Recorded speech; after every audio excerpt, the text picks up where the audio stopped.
खास कार्यक्रम का नेता को लेकर हम पहुंचे हैं निवाड़ी विधानसभा क्षेत्र। यदि हम निवाड़ी विधानसभा क्षेत्र की बात करें तो यह बुंदेलखंड में काफी अहम सीट मानी जाती है और यहाँ से वर्तमान में कब्जावर विधायक अनिल जैन विधायक हैं।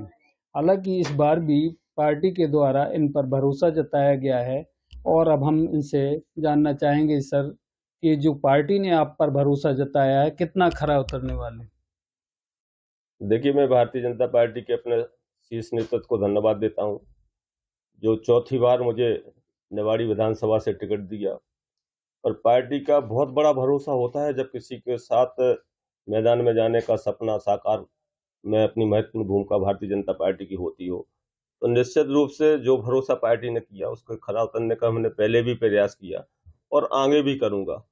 मेरा ऐसा मानना है कि हम निवाड़ी विधानसभा को जो एक मजबूती प्रदान करना चाह रहे हैं, निवाड़ी को एक विकास की ओर एक ले जाना चाह रहे हैं, उसमें निश्चित रूप से खरा उतरने का प्रयास करेंगे। सर जो है, अगर बात करें, आप विगत 10 वर्षों से विधायक हैं, ऐसे कौन कौन कार्य हैं जिनको लेके आप जनता के बीच अब जा रहे हैं?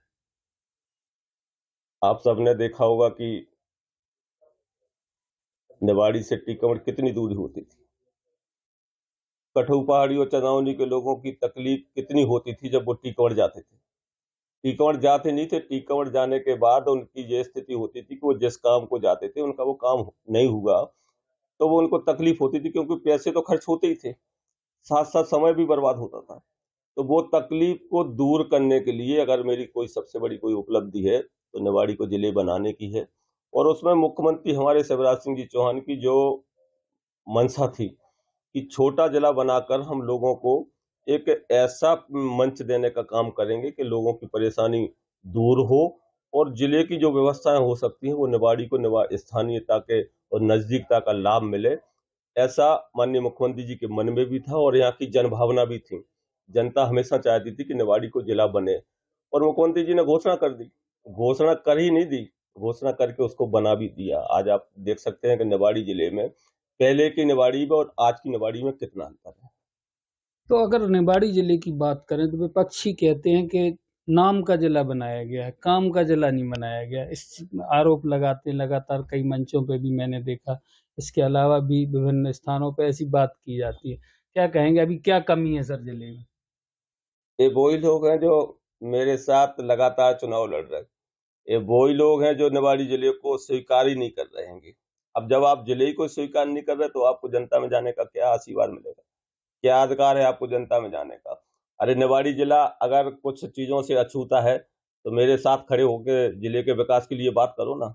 जिला बन गया तो अब जिला जैसा नहीं है, जिला जैसा नहीं है तो जिले में ये नहीं है, जिले में वो नहीं है, जिले में ये हो रहा।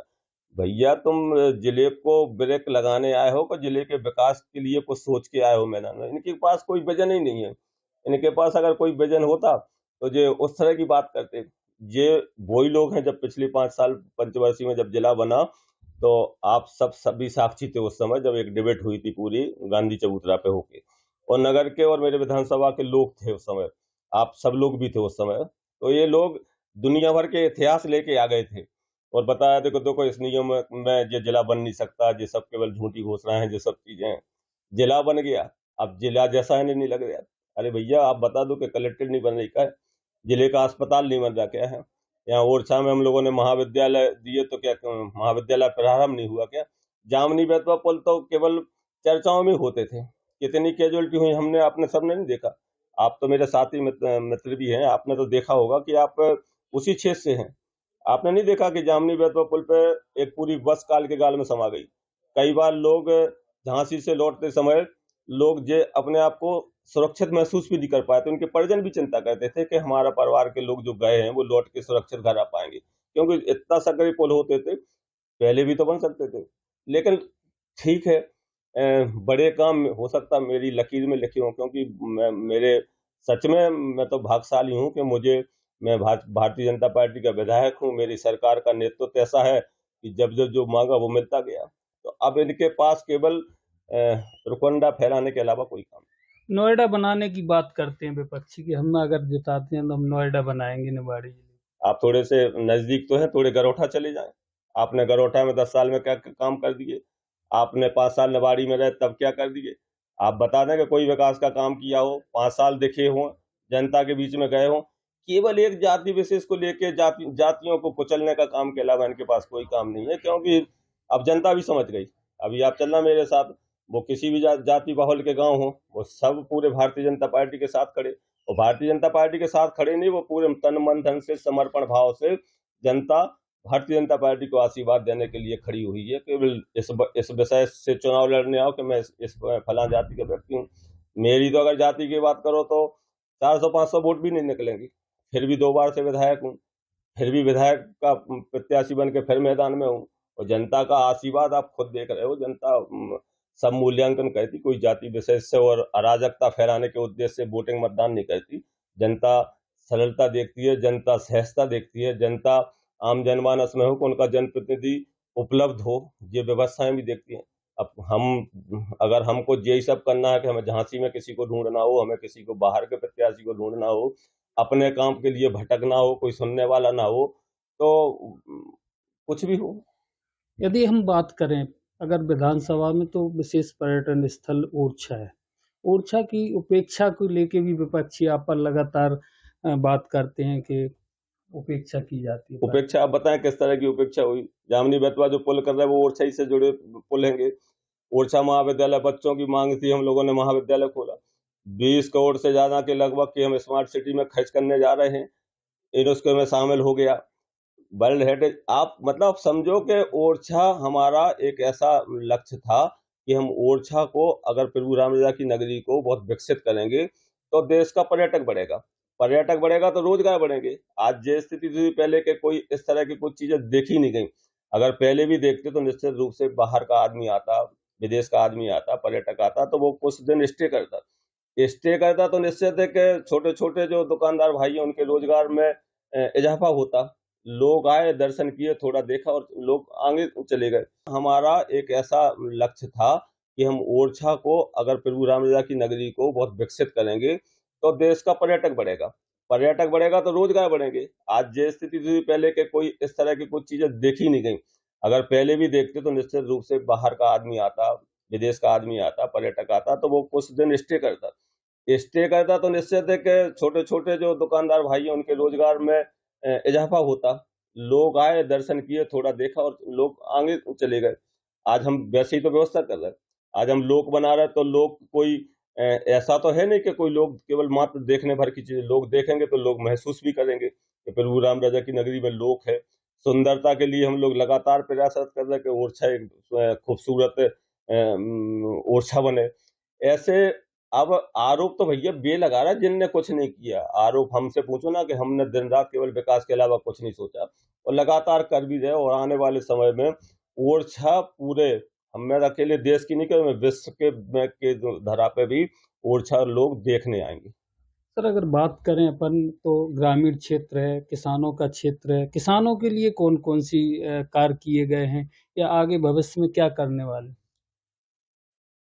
बुंदेलखंड में सबसे ज्यादा अगर कोई समस्या होती थी तो वो पानी की होती थी, और बुंदेलखंड का जो जो भाग है यहाँ बहुत विकट समस्या होती थी। आप सबने भी देखा होगा कि मेरी माताएं बहनें पानी पीने के लिए किलोमीटरों तक जाती थी। रात रात को बच्चे भी अपनी पढ़ाई वढ़ाई का सब बस्ता बस्ता वो अलग रख के, वो तो सीधे केवल बाल्टी उठाई और साइकिल ली और सीधे पानी भरने चले जाते। ये तकलीफ, बहुत बड़ी तकलीफ होती थी। कई बार हम भी प्रवास पे आते तो हम ऐसे संकट देखते थे कि हैंडपंपों पे बच्चे लाइन लगाए, महिलाएं लगाए। कई बार झगड़े भी देखते थे कि एक एक बाल्टी पानी के लिए लोग कितना संघर्ष करते थे। ये किसने किया? हमारे प्रधानमंत्री नरेंद्र मोदी जी ने जल जीवन मिशन के तहत और माननीय मुख्यमंत्री शिवराज सिंह जी चौहान की पूरी प्लानिंग के तहत हम लोगों ने घर घर तक पानी भेजा। पहले तो केवल शहरों में ही पानी होता था कि शहर के में ही कोई योजना चल गई तो चला गया, गांव की कौन सोच लेता था, गांव में पानी भेजने की कौन व्यवस्था करता था। आज एक कोई घर नहीं बचा, मजरा टोला नहीं बचा जहां घर में नल से मेरी बहनें पानी न भर रही हो। ये बहुत बड़ा विषय था इस क्षेत्र के लिए जो पानी देने का काम किया। अब अगर बात करूं हम किसान की, तो हमारे प्रधानमंत्री नरेंद्र मोदी जी ने अभी जो कैन बेतवा परियोजना लिंक को की स्वीकृति प्रदान करी, उससे निश्चित रूप से हर खेत तक पानी पहुंचेगा। हर खेत तक पानी पहुंचेगा तो किसान समृद्ध होगा, किसान के चेहरे पे खुशी होगी, तो हम जनप्रतिनिधियों के चेहरा स्वतः ही खिल जाएंगे। क्योंकि हमारा लक्ष्य लोगों के चेहरे पे खुशी लाना है। हमारा लक्ष्य केवल राजनीति करना नहीं, हम अगर समाज सेवा में हैं, अगर हमारा कुछ करने का मन है, तो जनता प्रसन्न होगी तभी तो हम प्रसन्न होंगे। और इस खुशी के पीछे हमारे प्रधानमंत्री जी का हाथ है, इस खुशी के पीछे मेरे मुख्यमंत्री जी का हाथ है। आने वाले समय में 5 साल में मेरा सबसे ज़्यादा अगर कोई प्लान है, सबसे ज़्यादा कोई विज़न है, तो हर खेत तक पानी भेजने का प्लान है कि हम केन बेतवा के माध्यम से हर खेत तक पानी भेज दें। और होंगे भी, सफल भी होंगे, क्योंकि वो परियोजना को स्वीकृति प्रदान हो गई। तो वो तो पानी की हमको लोगों को भेजना ही है। तो हम लोगों ने जो प्लान किया था कि वो चाहे सड़कों की हो, हम लोग मजरा टोला तक, खेत तक सड़कें भी भेजने का काम करेंगे कि जहाँ किसानों को सहजता से, सरलता के साथ अपने खेतों तक पहुंचने का काम हो। बिजली के छोटे छोटे विषय होते थे कि कई बार खेतों तक दूरी के कारण से उनके कनेक्शन वगैरह में परेशानी हुआ करती थी। तो हम लाइट, सड़क और पानी, तीनों मेरा अगला विजन है कि हम इनके खेत तक इनके पानी और लाइट और सड़क भेजने का काम करें। बुंदेलखंड में बेरोजगारी और पलायन भी एक बड़ी समस्या है। इस क्षेत्र में क्या काम करना चाहेंगे या अब तक क्या काम किया गया? हम लोग ये भी चाहते हैं कि मेरे युवा साथी रोजगार, मध्य प्रदेश की सरकार ने समय समय पर कई विज्ञप्ति के माध्यम से कई वैकेंसी निकाली भी हैं, और कुछ हद तक हम उसमें सफल भी हुए, जहां लोगों को रोजगार के जो उपलब्ध नहीं होते थे। आप देखो, कई पहले मेले नहीं लगते थे। पहले तो ऐसा होता था कि कभी किसी की सिफारिश पे कहीं युवा साथी कहीं लग गए हो रोजगार से, तो लग गए हो।